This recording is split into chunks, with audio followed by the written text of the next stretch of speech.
Hello, welcome to my channel.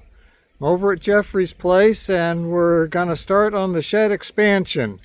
Today we're putting in some posts and we've got some key equipment here to get started with. First of all, we've got posts, 16 foot, 20 foot, 6x6 treated posts, ground contact.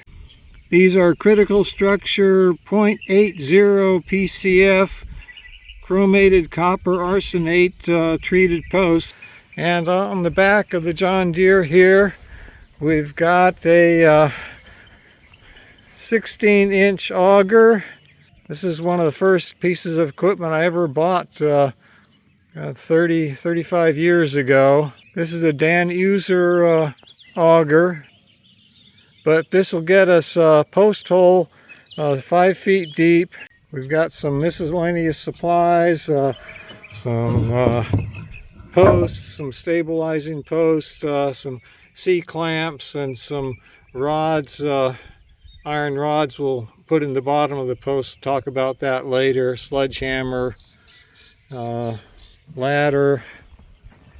Some 2x6s for plumbing and stabilizing the posts in position. The hay is for the sheep. Hay is not involved with this project. Batter boards are set up so we can position the posts properly. And we even managed to avoid drilling into some of the underground piping and stuff. That would be not so welcome.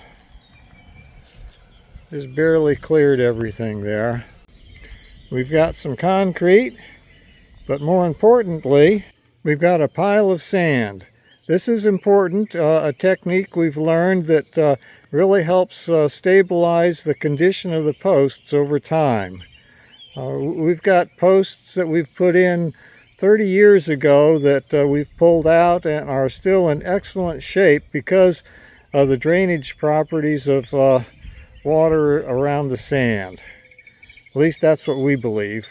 So we're not going to fill up the post holes around the posts with the dirt that we got dug out. We're going to basically pack sand, and it's a technique that I think is useful if you don't have a post hole, a post driver like I showed on a previous video that's linked at the end of this video. I think this is like the best way to get posts in the ground. Of course, we've got the backhoe here that we can use to help suspend the posts, and front loader to carry some sand. And I think we're ready to get going. Just need to get started here now. We start on this outside corner. I dig a little divot around the flag so I can position the tip of the auger at the center of where we want the post. Then I need to help position the auger vertically. We have to start with the auger slanted a bit toward the tractor. As the auger goes down into the hole, the top of the auger will arc outward a little bit and change the direction of the hole. Also, it seems to be important to stop halfway through drilling the hole and reposition vertically.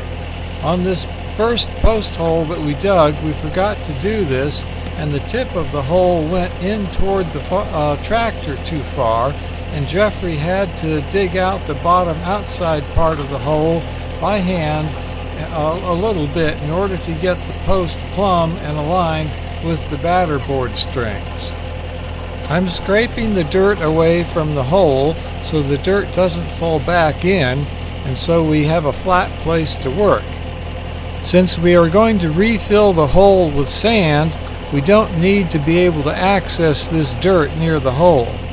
And also, to get deep enough, I don't want the drive shaft U-joint spinning around in a bunch of dirt, so I need to get that scraped away from where the auger is coming down. Jeffrey runs the auger down to ground level and tries to get as much dirt up as he can in this last lift. So I finished cleaning up around the top of the hole and Jeffrey gets the clamshell diggers to clean out the bottom of the hole. Sometimes there's a good amount of dirt to pull out, but at least it's all loose and the digging is easy.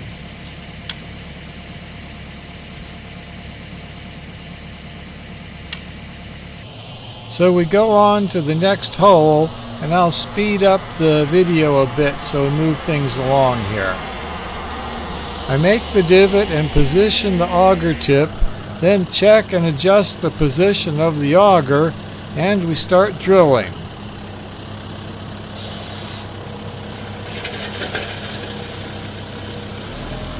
This time I remember to reposition the auger halfway through the drilling operation.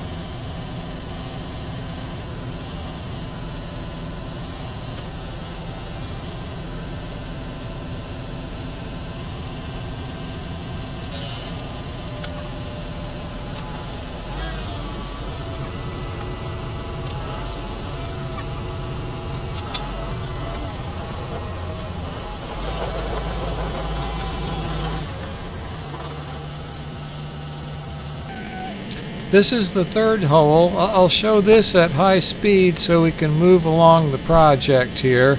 After this hole, we'll do the fourth hole. I don't need to show video on the fourth hole, and we'll move on to getting the posts in the ground.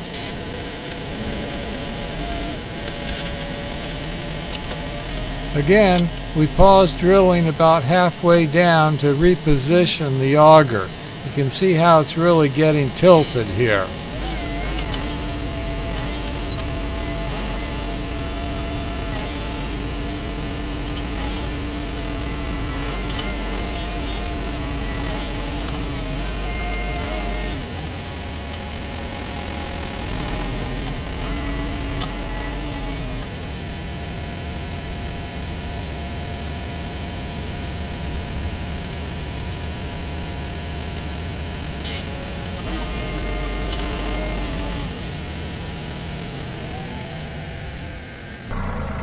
Now moving on to the posts, we get the Fiat out with the front forks, use that to lift up the 20-foot posts, get them out of the way. Those posts are going to be used on the ridge line of the shed. The corner posts are the 16-footers, and the rest of the 16-footers will be used as line posts along each wall of the shed.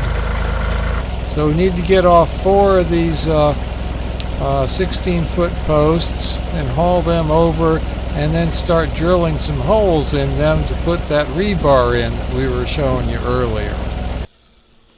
I'm measuring 12 inches up for the first hole, and then 90 degrees to that, 6 inches up for the second hole. In each hole will go a 16-inch piece of rebar. Around the rebar will be a plug of concrete. First 6 inches of sand in the hole, then 6 to 12 inches of concrete. But that concrete will help against uplift of the posts during heavy windstorms.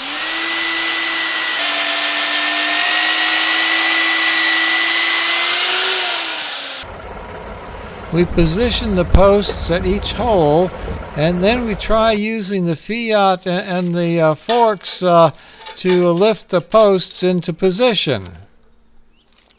The vice grip keeps the chain from slipping around on the fork.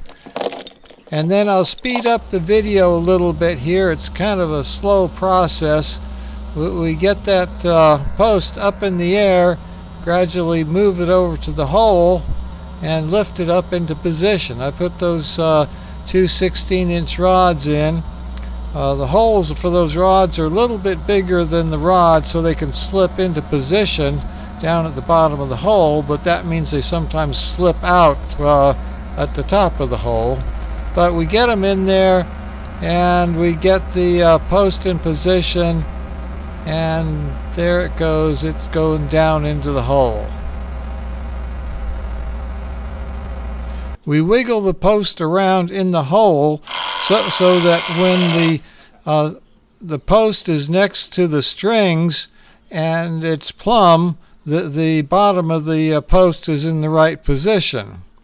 Then we use these 2x6s. We attach one end to near the top of the post, and the other one drags on the ground, and we can use that to keep the post in the correct plumb position while we fill sand around the post.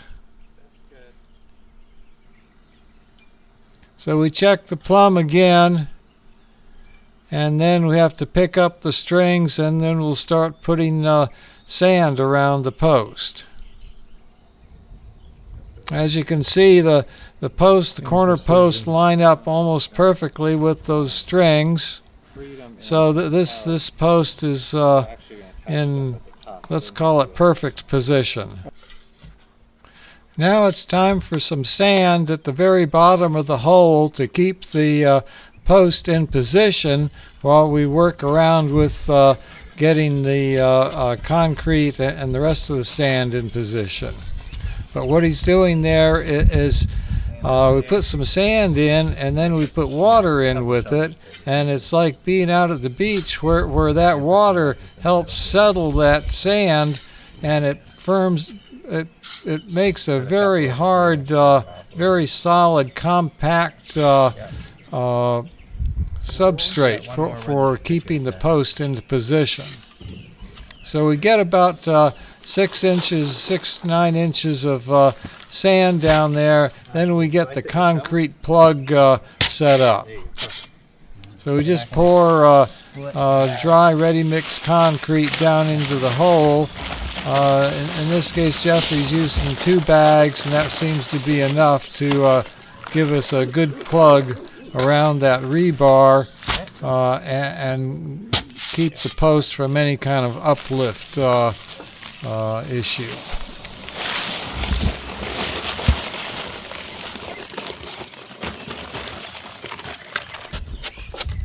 Jeffrey smooths the concrete out a little bit at the bottom of the hole, and then starts adding water to get it to set up.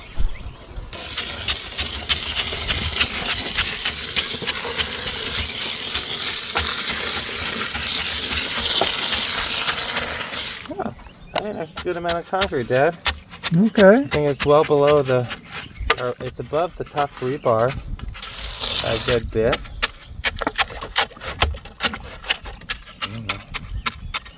Should put another bag in there, but don't think that'll really gain us anything. I think that'd be good. Notice the edge of the post is close to the edge of the hole. On this first hole, when we didn't reposition the auger halfway down, the hole got a little bit out of position.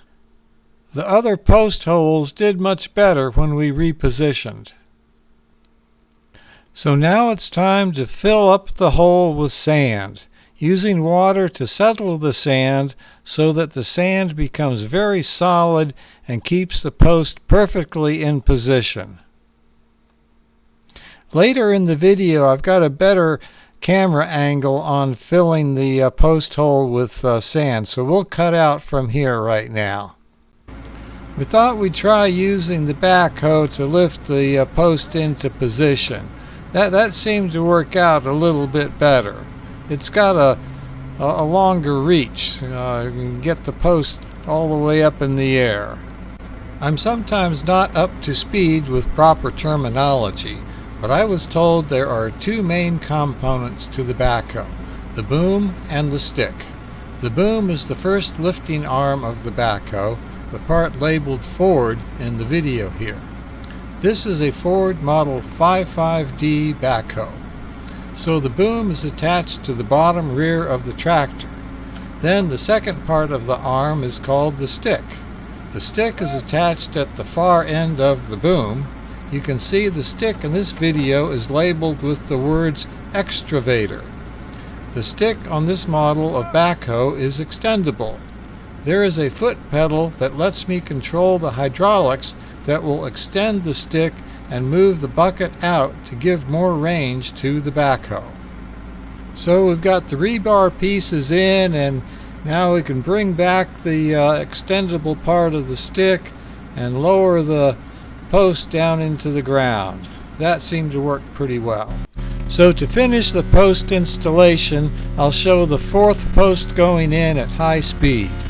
So now we are done getting the corner posts in the holes and ready to fill the holes with sand. That is, we're ready to fill the holes with sand after we adjust the bottom of the post in the hole so that when the post is plumb, the edges of the post lines up with the batter board strings. Then we attach the 2x6 boards to keep the post in position while we fill in with sand. Notice this post is well positioned near the center of the hole and lines up perfectly with the strings. Now we start adding sand. So this is the technique we use for backfilling sand around posts. We add sand and water simultaneously so that we keep around 1/4 to 1/2 inch of water above the surface of the sand. Of course, the sand goes in from the shovel as a lump, even when I try to spread it around a bit. So with a tamping stick, Jeffrey spreads the sand around and gently tamps at it, so with the water the sand becomes very dense and solid. Very much like the sand at a beach where the wave action settles and solidifies it. Backfilling with sand and water is much easier than trying to scrape dirt back into a hole and pack that dirt with a tamping stick. I also think it's healthier for the post to have sand that drains the water away next to the wood rather than having damp clay next to wood. Before I had a post driver, we would put fence posts in this way. Since often there was no water faucet nearby, I set up a 50-gallon drum with a faucet valve near the bottom of the drum that I could use to deliver water. We're finished for the day. The third post here, it went in easily. This fourth post, the fourth corner post, it also went in easily. Didn't have to readjust the bottom at all. I think that has a lot to do with how we drilled the holes. And there's number 2 post over there. That did pretty good. Here's number 1 post, number 1 corner post here. This is the one we had to dig out the bottom of the hole a little bit. And I think that's because we didn't adjust the auger as we were going in. We adjusted the auger in the other 3 holes and it worked out real nice. We got the 4 corner posts in. That's enough for today. We're going to see if we can start working on line posts tomorrow. Well, thanks for watching. See you next time. There is a link to my video on using a post driver to the right.